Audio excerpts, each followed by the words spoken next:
আসসালামু আলাইকুম ভিউয়ার্স, আজ আপনাদের দেখাবো মুগ ডাল দিয়ে কিভাবে মুরগির মাংস রান্না করতে হয়। মুগের ডালটা একটু হালকা এভাবে ভেজে নিয়ে ভিজিয়ে রাখলে কি হয়, মাংস দিয়ে রান্না করলে মুগের ডালের একটা নাইস একটা ঘ্রাণ বের হয়।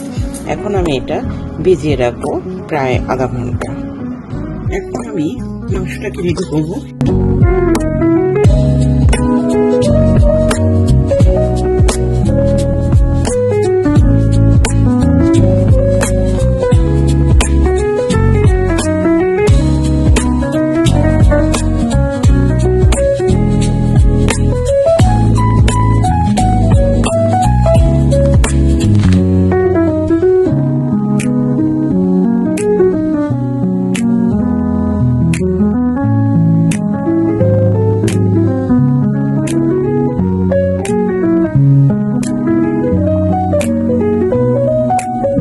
আমার চিকেনটা কষানো হয়ে গেছে।